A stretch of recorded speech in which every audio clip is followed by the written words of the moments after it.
Hello, civics friends. It's time that we learn how parliaments are elected, governments are formed, and prime ministers are selected. And the best way that I can do that is using popsicle stick people. It's a beautiful day in the popsicle stick kingdom, and they are about to have an election. Now, it's actually not one election, it's multiple elections all over the kingdom. Because what happens is the kingdom is divided up into various groups called ridings. And in each riding, there's approximately the same amount of people. This is one of those ridings. And so here we have our electors, our voters over here. And here we have candidates of various different political parties. There's the Brown Party, the Purple Party, the Vermilion Party, and the Fuchsia Party. And so it comes to the voters to research these candidates, to listen to them, to interact with them, to read their literature, and to find out which one of those candidates have an ideology that's closest to their own. And so on election night, it's actually a bunch of elections right across the popsicle stick kingdom, multiple elections, where ridings like this one, the electorate, gather together and vote on the candidate that they think will best represent their ideology.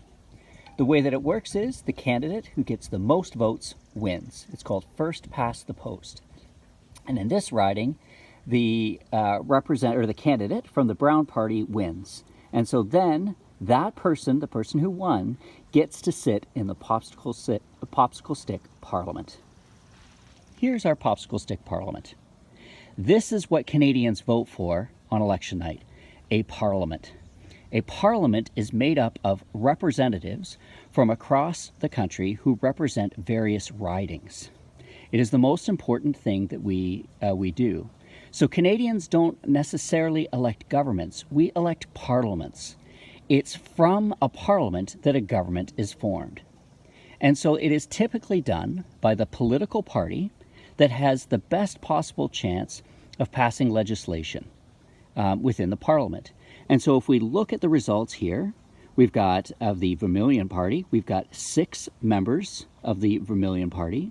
We have 3 members of the Fuchsia Party, 3 members of the Brown Party, and 2 members of the Purple Party. And so if we look at this, the party that has the best chance of getting their legislation passed is the Vermilion Party.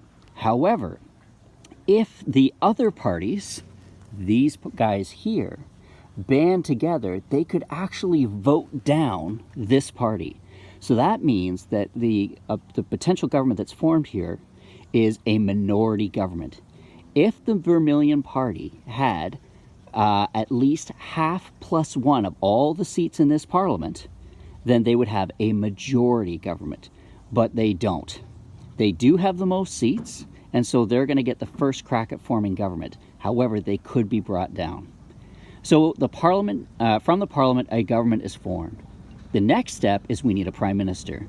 So the leader of the party that is going to form the government, it's this guy of the Vermilion Party, goes and talks to the king. And there he is talking to the king or the governor general.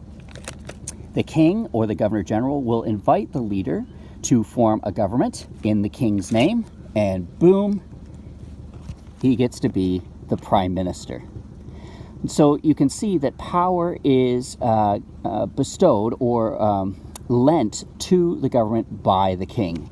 And so he goes back to Parliament and he sits as the prime minister. Now, however, let's say that he becomes very unpopular or decides, you know what, I just don't want to be prime minister anymore, and he resigns. He leaves. What would happen here is not necessarily an election. The king would ask the governing party, do you still intend to govern? Now, it's going to be really tricky because they have less seats and they can be toppled much more easily. But they might say, yes, we're going to give it a crack. So the king will say, well, who is your leader? They will have to choose a new leader. And then that leader becomes the prime minister. Okay? So the popsicle stick kingdom runs on the same premise as Canada. And that's how governments are formed. So Canadians do not directly elect our prime minister. Instead, what happens is the Prime Minister is the leader of the party who forms the government in the Parliament. The Parliament is designed to work together to try and this party here will govern, and then everyone else will try to hold the government to account. The leader of the next largest political party, so in this case, there would be some competition between these two, would become the leader of the official opposition, and their job is to hold the government to account, to scrutinize any bills that they want to pass, to look at budgets, and all those sorts of things. And so you see that in our system of government, Parliament is very, very important. It's not all about the Prime Minister. And for the Prime Minister, power is always borrowed, lent to them by the Crown. The Crown represents the state, all of Canada. Canada as existing forever. It can't use power anymore because it's unelected, and so it lends power to democratically elected governments.